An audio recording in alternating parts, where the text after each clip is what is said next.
Growing up in the early 2000s, people around the world were being introduced to the PlayStation 2, the successor to the already famous PlayStation 1. People back then were excited for a new generation of an already amazing console, and the loads of games that would launch in conjunction with it. I mean, it's a lot better than what's happening in the current generation. One game, I don't know why. I bought a PS5 with no games to buy. And one of the launch titles was a little game that struck a chord with action sports fans, and that game was called SSX. SSX, or Super Snowboard Cross, was an action sports series developed by Electronic Arts, who we now know as Sports, and of course, The Sims. But this was when the EA Sports big branch of EA was responsible for making games for the extreme sports crowd. And SSX was the snowboarding equivalent to that. The game had very responsive controls, memorable original characters, and an arcade futuristic presentation that stuck with tons of fans. Then they made 2 games after that. One that was an expansion to the original that modified and improved upon its gameplay, most notably adding these crazy moves called Uber tricks. And the game after that, which was a more refined experience that offered more exploration, but tamed some of its crazy presentation. But while people were throwing spears at each other, debating which game was better, one of the lead producers of SSX, Steve Rechtschaffner, left Electronic Arts with one of his last projects being Def Jam Fight for New York. It's a damn good game, by the way. But the series must go on, and EA made another game, SSX On Tour. This game heavily strips down a lot of the colorful presentation the series was known for, and was instead replaced with a Tumblr user's sketchbook. It also had heavy advertisements from real-life snowboarding companies, and MTV, who were once known for playing just music, and are now known for reruns of a single show. SSX On Tour would be released for the PlayStation 2, original Xbox, the GameCube, and this little thing called the PlayStation Portable, or more commonly known as the PSP. The PSP was relatively new at the time of SSX On Tour's release, so why not have it on the newest consoles available? And that's what we're going to talk about today. Out of all the versions this game has to offer, only one portable version would be available. I mean, there were portable versions for previous games, but they definitely existed. So let's go over the PSP port of SSX On Tour and see how much was transferred from the console version. When we boot up the game, we're greeted with the EA Sports big splash screen and a super condensed Iron Maiden-less intro. We then have to name and create our character. So let's name them, Shungus, with an Uber U. We could customize our character and continue on. When we start the game, we get a pretty stacked main menu, compared to the console's 3 main modes. The Now mode lets you play an event that's present on Tour mode. But right now, let's just pretend I picked this mode first, as someone normal should do. You're given a task to complete an event, and the game just kinda starts? So, okay, that's fine. The console version of this game threw you into the game too, so that's kinda accurate. But continuing along and... wait, I know this place. This is Happiness. This is the Happiness track from SSX 3. What? Why? What? So get this. Even though the aesthetics and presentation looks like On Tour, the game uses levels and gameplay from SSX 3. Most of the UI elements are even the same, but the radar or the distance between you and your closest opponent is missing. But there's only one reason for this, or I can at least guess as to why. And it's all in the control scheme. You see, in the console version of SSX On Tour, all of your Uber tricks, or monster tricks in the game, were all allocated to the right stick. When you had enough boost, you could push the right stick in 4 directions, then roll it to another direction for a monster trick. And in this version, I mean, you can already tell the problem with this. There's no way you could do monster tricks that are in the console version, so the developers had to revert back to the previous game's trick system, which kinda defeats the whole purpose of the game being labeled as a port of SSX On Tour. But don't take my word on that. That's just my best guess as to what happened. As I said, the Now game mode only played random events in the Tour mode. So let's just go there. The Tour is essentially your career mode, and you have to rise through the ranks to become the #1 shredder in all of the snow, and to do that, you'll have to compete in some events. You have 4 different sections unlocked by default, and that's Board Race, Skis Race, Board Big Air, and Skis Slopestyle. So you can change between board and skis instead of being locked with just one on the console version. You can then unlock more categories by getting gold medals. These categories being Board Slopestyle, Skis Big Air, and SSX Legend. And to unlock this, you have to get an unholy amount of gold medals. But don't worry, there's a ton of events for you to compete in. There's Elimination, which basically acts as your usual 3-round race or trick event. But here you can do only 2 rounds instead of 3 if you get first place in the qualifier round. Then there's Heats Total, which adds up your total race time or trick score together across 2 or 3 rounds. There's Best of 2, which is pretty self-explanatory. Get the lowest race time or highest trick score across 2 rounds of the event. This means you could do your absolute best in the first round and just piss off with the other one. Lastly, there's Shred events. And you might think this will be a unique event like getting away from ski patrollers or knocking down a bunch of random pedestrians just having a jolly old time. Yeah, eat dirt, young Billy. Freaking Billy, I hate you. But no, this is just a one-on-one race or trick event with one of your rivals from the leaderboards. And those are all of your events. Rinse and repeat until you die of boredom. And with how limited these goals are, you could do the same event in the same course, but just switch between snowboard or skis. Here comes Shungus barreling down in record time. Look at them carving powder and doing exorcisms in the air. It's so beautiful. Ladies and gentlemen, you have witnessed history. And they're going back to the top of the mountain. And they're switching to skis now. Oh my goodness, I can't believe the ambidexterity on this chap. Oh, and once again, snowboard. Okay, we get it. Please stop.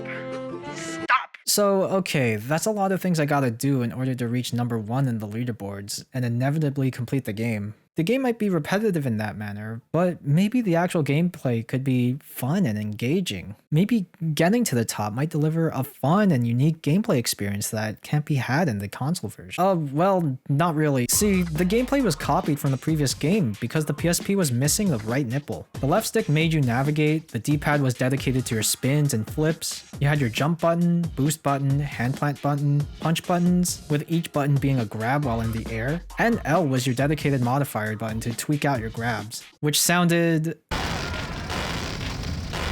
so gross. In the console version of SSX 3 and on tour, you could use the right stick to do some butters and pivots, but here, butters are done by holding the triangle button and then moving your left stick around. The problem with this is that you can also move left or right if you continuously do butters. The even bigger problem is that these face buttons that do some pretty important moves on the ground are also grab tricks in the air, so you could accidentally eat snow while trying to score some extra points. The only way to bypass, I found, is if you hold 2 face buttons together in the air to get ready for a butter or a hand plant. The portable version was designed like this because of the lack of a right stick, and I think it was implemented pretty effectively while trying to do some of the trick events. But those are the basic controls. And I know what you're saying, what about doing some Uber tricks? You know, that one thing the whole series is known for? Well, you can actually perform Uber tricks seen in SSX 3 when your boost is maxed out. As seen for the boost bar looking super similar, but there's something weirdly different about them. For starters, instead of spelling Super Uber, the letters conveniently spell out SSX on tour. Just like SSX 3, you have 2 different levels of tricks. You have tour level tricks, and you have SSX on tour level tricks. I did not make those names up. The game even says so. It's so stupid. Tour level tricks are one of the super Uber tricks, and each time you land one of these, you get a letter. Spell out tour, and you move on to SSX on tour level tricks, which are just another set of super Uber tricks. They're not even harder per se, but they're just different tricks. If you're playing on skis, then the tricks you actually perform are the monster tricks in SSX on tour. Because these tricks are in real time, they feel a lot slower to perform, which makes the skis a lot worse than the snowboard. You can even see some new Uber tricks when using skis that were not in the console version. And what's even weirder is that you can do the secret monster tricks that are in the SSX 3. In SSX 3, you had the choice to complete these challenges like knocking down a number of borders or getting a huge combo multiplier in events. Once you complete one of these challenges, you get to see a secret Uber trick combination that'll get you a massive point bonus. These were especially useful in numerous freestyle events. You could even do them without completing a challenge if you already knew the combination. Here in this port, monster tricks are still present, and you can even do them with skis too if you knew the name of the Uber trick you're performing. But if you were to play the challenges game mode, which also copies most of the big challenges from SSX 3, like pretty much all of them without adding new ones. But if you were to complete some of these goals, you would notice you'd get another tour or SSX on tour Uber trick. So that's cool. You can interchange between different Uber tricks like in SSX 3 and mix and match different combinations of cool tricks. You can't! Instead, the game replaces whatever Uber trick you have with the new one, and you can't change that. That'd be fine. if these unlockable tricks also let you do some of the monster tricks. As somebody who knows most of the monster tricks in SSX 3, you just can't do them with the newer tricks you unlock, no matter how hard you try. They weren't programmed properly to have monster tricks. But you can still do the monster tricks only if you input the old monster trick directional input into the newly obtained Uber trick. So I know, that might be a little nitpicky having to complain about something that only people who've played the previous game should know, but the game also tells you about monster tricks in the loading screen, but there's no mention of them anywhere. The game tells you about a feature that you can do with no indication of how to do them whatsoever, and can only function if you don't play the challenges game mode. PSP? More like PS, the game lied to me. Alright, so you're on your way getting gold medals, finding these snowflake collectibles scattered around the level, which, by the way, are in the same positions from SSX 3, but I mean, I just shouldn't talk about it at this point. You can increase your stats and unlock new gear that also raises your stat points, so you can do even harder events, but there will come a point where you can unlock the SSX Legend category in On Tour mode. And these just consist of random race, trick, and shred events that put you higher in the leaderboards. You can play some of these events and skip a few until you get to beat your final rival of the game. And by the time you get here, it just becomes second nature to get first place, since you've done these events for how many hours? Oh my god, that's time I'm never getting back. But you beat Elise, get an outfit that does nothing, and reach number 1 on the leaderboards. Except you don't. But the game told me I'm number 1. I'm the snow boy. This game's a big meanie. Why would you lie to me again, PSP? So the game only tells you you've gotten number 1 if you complete the final event. But to actually reach number 1, you'd have to complete everything the game has to offer. So fine, I'll do all the events, and in the meantime, I'll do all the challenges too. So that shouldn't be that bad. I just have to spend another... Why did I do this to myself? But hey, I did everything the game wanted me to do. Completed all the events, all the challenges. I even beat all the records, which copied the times and scores required to beat Platinum Medal in SSX 3. Not to brag. And I get... nothing. Absolutely nothing. Not even a congratulatory message like, hey, you sunk this much time into our game. Your life is now ours. But that's really it. That's SSX On Tour for PSP. Any other modes in this game aren't that interesting at all. Practice mode lets you play as yourself or any of the SSX characters in the events you've already been to if you really couldn't get enough of the main game. Multiplayer would have been a good mode to have, but who would really want to play this game with me? And there's Pocket Tracks, which was your music player that played some songs from the console version. One thing I did notice was that there was an alternate control scheme if you thought the standard ones made too much sense. From what I experienced, your left stick and D-pad controls were switched, boost was allocated to the L button, and all the face buttons were your grabs. But other than that, I could not get used to it. It was not pretty trying to get gameplay for this. But overall, this port was just a case of copying the wrong game. The game's models and presentation were reminiscent of the console version, but the whole gameplay, mechanics, and structure copied SSX 3, the game prior. It was never clear whether to call this game a port of SSX On Tour or a port of SSX 3. Sure, it's labeled as SSX On Tour, but it just doesn't feel like it. I mean, EA only had 6 months in between the release of the PSP and the release of SSX On Tour to even make this game, so I can see why some things had to be copied. But the thing is, this game isn't actually all that bad. Sure, the game was very repetitive and lacked encouragement for the player to keep playing, but in the end, what it really felt like was a way to play the console version of SSX 3 on the go. This port was just released way too early into a handheld console's lifespan that the developers didn't understand fully, so they had to copy some things in a short amount of time. If the game was called SSX 3 PSP version, I wouldn't have been so led astray. Because of this, the game made me appreciate some of the ports that offered a unique experience for buying their less powerful console. Like, hey, I'm glad you bought the PSP version of the game. We took some liberties that aren't in the main hardware's version that we think you'll appreciate. That's something I like seeing in these classic ports. Something that feels totally different that we may never get to experience ever again with how games are being developed. But that's all I got. Now, I'm gonna play all my 2 games on my PS5.